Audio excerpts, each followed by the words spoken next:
So my current piece to you is I don't know if you saw this stat a few weeks ago, but it was Rangers Celtic.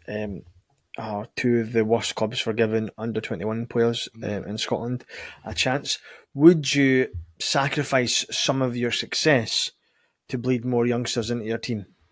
Oh, it's a great question.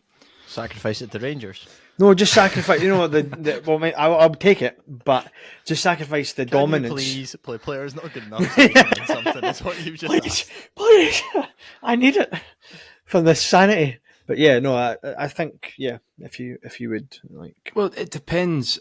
It's a funny time you should ask that question because last weekend's game where we won 3-0 against Ross County, 5-0 up at half time. You're going, right, okay, well, this is the perfect point to bring on some young players and see what they've got in a completely pressure-free environment, relatively. And there was no academy prospect on our bench to bring on. And, part of that's because Rodgers was already playing a slight fringe team, and so he wanted to give minutes to regulars. But that's where you're just thinking, when am I ever going to get this chance, Yeah. Like that young lad Francis Turley that had a great cameo last season, and even the season before that, left back Mitchell Frame played in the Champions League for us. We thought, right, okay, good. There's some good youth players coming through. Yeah. But I would counter that by saying, our best youth player of the last 5 years was Ben Doak, who did get a chance and played in the Celtic Rangers game, and now is looking like Scotland's most exciting attacking player.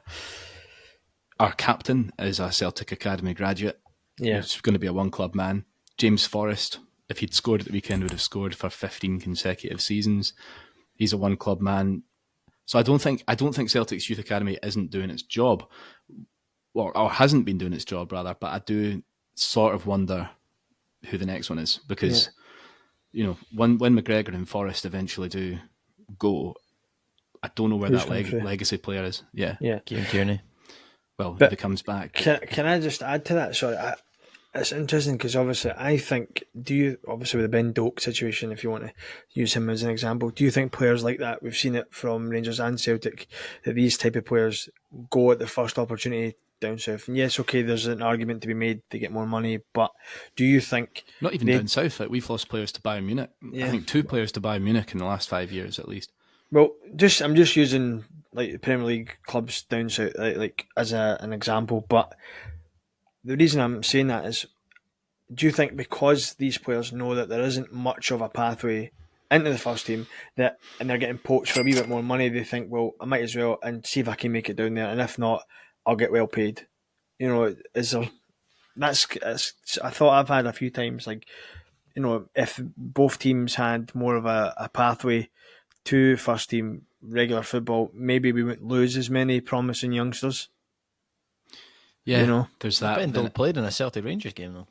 No, I know, but 1 or 2 appearances for Celtic, and then I know Liverpool obviously is the big draw, right? But listen, you're not going to go to Liverpool. No, you're not. There's some clubs and moves that you're just going to make. It doesn't matter what age you are. But the frustration is when you hear about these clubs tapping up youngsters that are like 14, 15. Yeah, well, so look at like us, for example, right? We lost Billy Gilmore to Chelsea at 16, and then we've lost Rory Wilson at 16 to Aston Villa.